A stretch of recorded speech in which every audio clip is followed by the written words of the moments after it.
Hello everybody, छात्र मार्गदर्शन के इस यूट्यूब चैनल में आप सभी का स्वागत है। तो आज मैं लेकर आया हूं क्लास 9th का जो सब्जेक्ट मैथ एक्सरसाइज 4.3 का क्वेश्चन नंबर 2 है। क्वेश्चन नंबर 2 है कि बिंदुओं 2,14 से होकर जाने वाली दो रेखाओं के समीकरण लिखना है और इस प्रकार की और कितनी रेखाएं हो सकती है और क्यों, इसको बताना है। तो यहाँ ध्यान दीजिएगा, क्वेश्चन है कि 2,14 से होकर, तो 2,14 हमारा क्या है? ये 2 और 14 जो है कोई पॉइंट है 2,14 जो x और y का वैल्यू बता रहा है। मतलब यह x का वैल्यू है और यह y का वैल्यू है, ठीक है। तो इससे होकर जाने वाली रेखाओं का समीकरण बताना है। तो इससे होकर जाने वाली दो चरों वाले या दो चर में है x और y है, दो चरों वाले रैखिक समीकरण हो जाएगा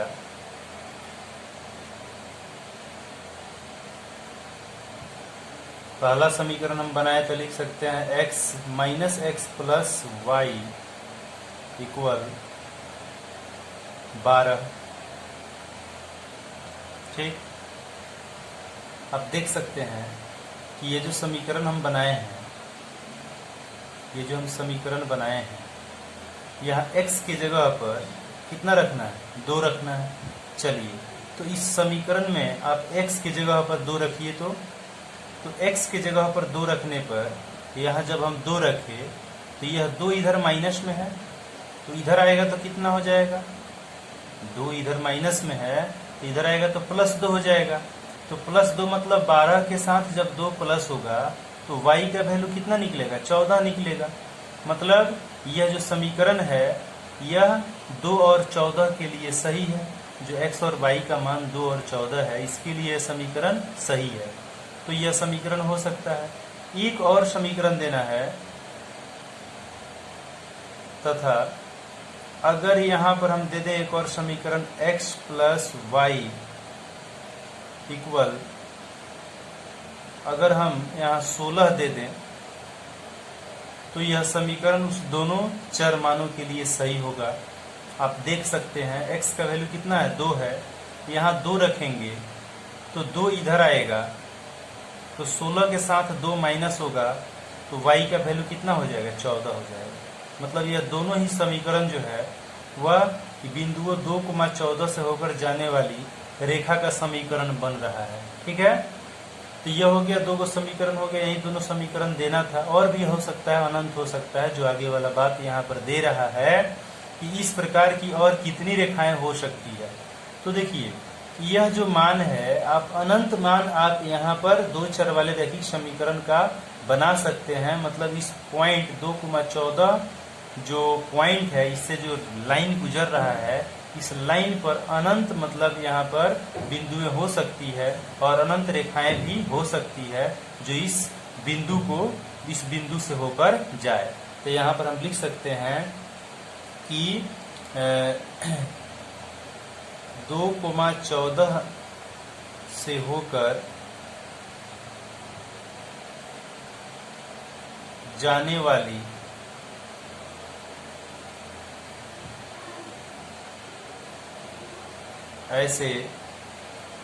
ऐसी समीकरण की अनंत रेखाएं हो सकती है। मतलब ऐसे समीकरण की अनंत रेखाएं हो सकती है, ठीक है, जो इस पॉइंट से होकर गुजरे, मतलब अनंत रूप से हो सकती है। अगला है क्वेश्चन नंबर 3। क्वेश्चन नंबर 3 है कि यदि बिंदु 3,4 समीकरण 3y इक्वल ax प्लस 7 के आलेख पर स्थित है तो a का मान ज्ञात करें। तो यहाँ देखिए, इसको हम हल करने चल रहे हैं। सॉल्यूशन, ये जो 3 और 4 है, बिंदु 3 और 4, तो इसमें का जो पहला मान है वह x का मान है, ठीक है, और जो बाद वाला है वह y का मान है। तो यहाँ x का मान 3 और y का मान 4 दिया है। ठीक, अब ये जो समीकरण है वह है 3y इक्वल ax प्लस 7। अब इस समीकरण में आप क्या कीजिए, x और y का वैल्यू रख दीजिए। यहाँ पर लिखिए कि अब x एवं y का मान, समीकरण इसको 1 मान लेते हैं, समीकरण 1 में रखने पर, तो इस समीकरण में जब हम x और y का मान रखेंगे तो यहाँ तो 3 है, 3 और y एक दूसरे के साथ गुना कर रहा है, तो y का मान कितना है, 4 है। यहाँ 4 लिख दिए। a के जगह पर, तो a तो निकालना ही है, a का मान हमें ज्ञात करना है, तो a के जगह पर कुछ नहीं रहेगा, a ही रहेगा। a और x दोनों मल्टीप्लाई में है, तो यहाँ x का वैल्यू कितना है, 3 है, 3 लिख दिए प्लस 7। अब इसको जब हम मल्टीप्लाई करेंगे तो 4 तिया हो गया 12, या 3 में a से गुना होगा तो 3a हो जाएगा प्लस 7। अंक अंक के तरफ आकर घट जाएगा, मतलब यह 7 इधर प्लस में है तो बराबर की इधर आएगा, तो पक्ष बदल रहा है, तो पक्ष बदल रहा है तो चिन्ह भी बदलता है, मतलब पक्ष बदलेगा चिन्ह बदलेगा। पक्ष जब बदलता है तो चिन्ह भी बदलता है, प्लस हो जाता है माइनस में। तो इधर अब हो गया 3a। अब आप सोच सकते हैं कि 12 में से यहाँ 7 गया तो कितना हो गया, 12 में से 7 जाएगा तो 5 हो जाएगा, तो 5 बराबर 3a हो गया। तो इस तरह से a का वैल्यू यदि हम निकालें तो क्या हो जाएगा, 5/3। तो a का जो मान हुआ वो कितना हो गया, 5/3 हो गया। यही हमारा आंसर हुआ। यहाँ पर देखिए यह 3a जो है ना, तो यहाँ पर 3 जो है इस a के साथ गुना में है, तो जब इधर आएगा तो क्या करेगा, भाग करेगा। इस तरह से a का मान हो गया 5/3।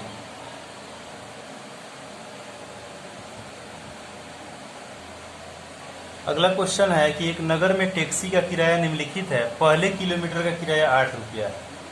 इसका सॉल्यूशन, पहले किलोमीटर का किराया इक्वल 8 रुपया है, ठीक है। और उसके बाद की दूरी के लिए प्रति किलोमीटर का किराया 5 रुपया नहीं, इसके बाद प्रति किलोमीटर का किराया कितना है, 5 रुपया है, ठीक है। तय की गई दूरी x किलोमीटर है। कुल जो तय की गई दूरी है, कुल तय की गई दूरी क्या है जी, x किलोमीटर है। और कुल किराया कितना है, कुल किराया जो है वह है y रुपया। तो यह दिया गया बात हुआ।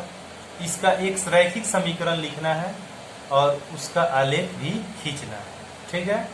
तो इसका रैखिक समीकरण क्या होगा, तो इससे हम चलें तो पहले किलोमीटर किराया 8 रुपया हुआ, तो पहला किलोमीटर मतलब 1 किलोमीटर, तो अकॉर्डिंग टू दिस क्वेश्चन पहले किलोमीटर मतलब 1 किलोमीटर, 1 गुने कितना रुपया, 8 रुपया, प्लस अब यहाँ पर उसके बाद जो प्रति किलोमीटर का किराया है वो 5 रुपया है। तो 1 किलोमीटर चला तो कितना रुपया लगा, 8 रुपया। कुल कितना दूरी तय किया है, x किलोमीटर, तो x में से 1 किलोमीटर यहाँ पर तय कर लिया है जिसका रुपया वह 8 रुपया दिया है, तो x में से 1 घट गया। जब 1 किलोमीटर पहले तय कर लिया और टोटल दूरी कितना है, x है, अब जो दूरी होगा वह होगा x माइनस 1, मतलब 1 घट जाएगा क्योंकि 1 पहले तय कर लिया है, तो 1 घटेगा तो किस में से घटेगा, कुल दूरी में से घटेगा। तो मेरा कुल दूरी कितना है, x है, तो x में से 1 किलोमीटर, पहला किलोमीटर मतलब 1 किलोमीटर घट गया, और जो दूरी तय हुआ उसका अमाउंट कितना दिया, 5 रुपये दिया। तो इसमें गुना कर दीजिए 5 से। 1 किलोमीटर का किराया 8 रुपया, तो 1 गुने 8, 1 किलोमीटर जब तय कर लिया, कुल दूरी x है, तो अब बचा कितना दूरी, तो x में से 1 घटाएंगे, यह दूरी छांटना पड़ेगा क्योंकि यह तय कर लिया है जिसका किराया भी भर दिया है। तो हमारा जो दूसरा जो मतलब यहाँ पर दूरी हो रहा है वह x माइनस 1 हो रहा है, जिसका किराया वह 5 रुपये भर रहा है प्रति किलोमीटर का, तो इसमें 5 से गुना करेंगे। और इस तरह से कुल किराया वह कितना दे रहा है, y रुपया, तो कुल किराया मतलब y के बराबर कर देंगे। तो 8 एकम 8 हो गया, 5 में x से गुना हो गया 5x माइनस 5 एकम 5 बराबर y। अब यहाँ पर 8 में से 5 माइनस हो गया तो 3 हो गया, 3 प्लस 5x बराबर y। अब क्या कीजिए, इसको सीधे करेंगे तो ऐसे y इक्वल हो गया, y इक्वल 5x प्लस 3 लिखते हैं, y इधर लिख दिए, और यह मतलब पहले 5x लिखे और बाद में 3, ऐसा लिखा जा सकता है। यह समीकरण हो गया, इसको 1 मान लेते हैं। अब इसका क्या करना है, आलेख खींचना है। तो आलेख खींचने के लिए इसका तो चर मान बनाना पड़ेगा। तो यहाँ पर बंटन एक चर मान का खींचेंगे जिसमें x और y का 2 वैल्यू कम से कम निकाला जाएगा। कम से कम कितना वैल्यू, 2 वैल्यू। तो ये x हो गया, y हो गया। चलिए x की जगह पर हम 0 कर देते हैं। जब x इक्वल 0, तो इसमें 0 करेंगे तो y का जो वैल्यू होगा 5 गुने 0 प्लस 3। तो 5 में 0 से गुना करेंगे 0, तो 0 प्लस 3 यानी 3 होगा। तो जब x 0 लिए तो y का मान कितना हो गया, 3 हो गया। ठीक, अब एक बार और हम x का वैल्यू कुछ रख देते हैं। क्या रख दें, देखिए अगर आप 1 रखते हैं तो 5 एकम 5 3 8 हो जाएगा। अगर माइनस में रखते हैं तो बहुत ही छोटा मान आएगा। चलिए यहाँ लिखते हैं कि जब x इक्वल -1, चलिए तो y इक्वल हो गया 5 गुना x के जगह पर अब मुझे क्या लिखना है, -1 प्लस 3। तो y का जो वैल्यू होगा 5 एकम 5 यानी -5 हो गया प्लस 3। तो y का जो वैल्यू हुआ वो कितना हुआ, 5 वो कर्जा 3 वो सधा दिए, 2 वो और रह गया मतलब -2। तो जब x -1 रखे तो y का मान आया -1। अब इसका जो है ग्राफ हम खींचेंगे तो देखेंगे कि x का जो अधिकतम वैल्यू है कितना है, -1 है, और y में अधिकतम 3 है। तो ग्राफ खींचने के लिए हम क्या करेंगे, 2 एक्सिस लेंगे, ये y हो गया और ये x हो गया, x डैश y डैश। मूल बिंदु दोनों का x और y का यहीं पर होता है। 3 तक लेना है, 3 तक बढ़िए ग्राफ पर।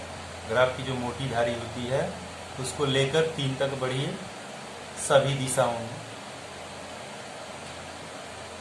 ठीक, तो मूल बिंदु से इधर पॉजिटिव और इधर माइनस में -1 -2 -3। ऊपर चलिए तो पॉजिटिव और नीचे -1 -2 -3। ठीक है, तो यहाँ हम लोग देखे हैं कि x का मान यहाँ 0 है तो y का मान 3 है। एक इक्वेशन बन रहा है, यहाँ पर एक निर्देशांक बन रहा है 0,3। तो x 0 है और y 3 है, तो x 0 तो यहीं पर हो गया, y 3 मतलब आगे बढ़ेंगे तो x अक्ष पर y अक्ष पर x का मान 0 होता है, 0 और 3 ऐसे भी दिया ही है। अब जो है दूसरा हमारा निर्देशांक है वह है -1 -2, है ना, मतलब x भी माइनस में और y भी माइनस में। चलिए तो यहाँ चलते हैं, x भी माइनस में लेते हैं और y भी माइनस में लेते हैं। तो x 1 है और y -2 है, तो इधर से -2 आएगा और इधर से -1 आएगा और दोनों एक दूसरे को जहाँ मिलेगा वही उसका क्या हो जाएगा, निर्देशांक हो जाएगा। तो -1 और -2 का हो गया। अब इस दोनों लाइन को हम क्या करेंगे, इस तरह से मिला दें।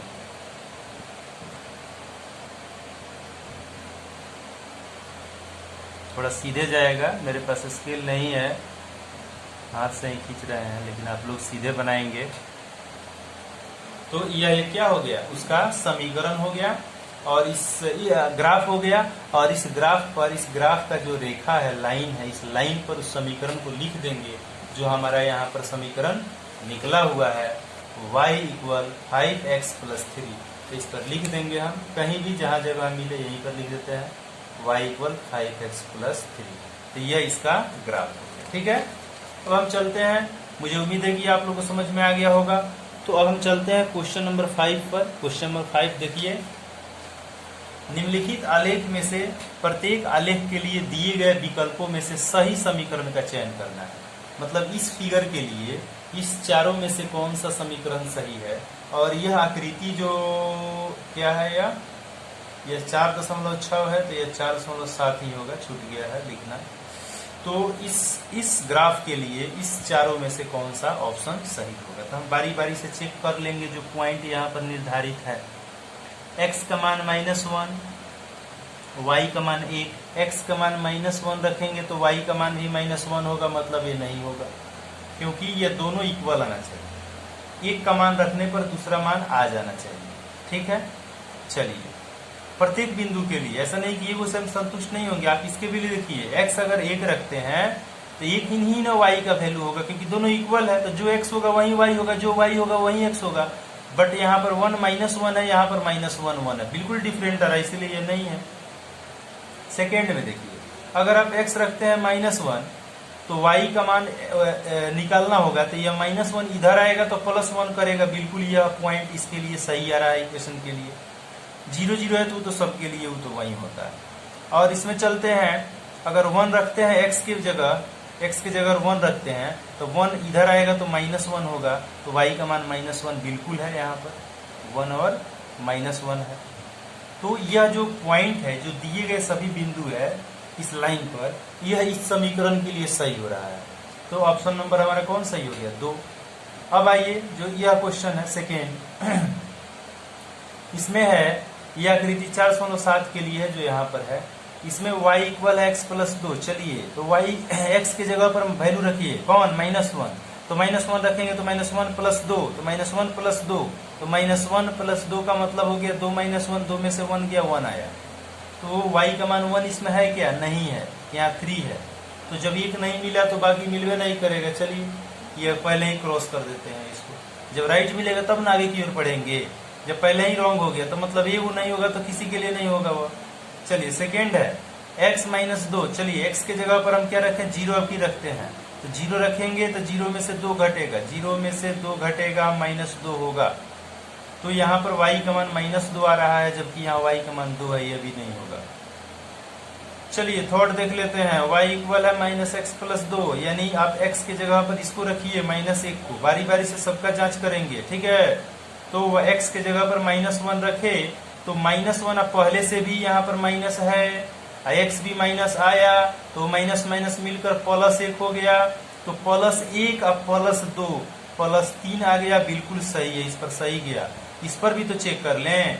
तो x के जगह पर यहाँ 0 रखना है, तो 0 रखेंगे तो 0 में 2 जोड़ेंगे तो 2 ही होगा, y का मान 2 बिल्कुल सही है, ये 2 के लिए सही हो गया। थर्ड देख लेते हैं, x के जगह पर अगर हम -2 रखते हैं तो -2 + 2 मिलकर क्या हो गया, -2 + 2 कट करके आया, 0 आया, 0 है, बिल्कुल यह बिंदु जो है इस लाइन पर जो है वह इस समीकरण को संतुष्ट करता है, यानी इसका क्या हो जाएगा, ऑप्शन नंबर 3 इक्वेशन जो है वह इस क्वेश्चन के लिए राइट होगा। ठीक है, तो यह एक्सरसाइज 4.3 का क्वेश्चन नंबर 5 तक हुआ। तो इसके नेक्स्ट वीडियो में मैं क्वेश्चन नंबर 6 और इसके आगे वाला चीज लेकर आऊंगा। तब तक के लिए इसका रिवीजन करते रहिए। धन्यवाद।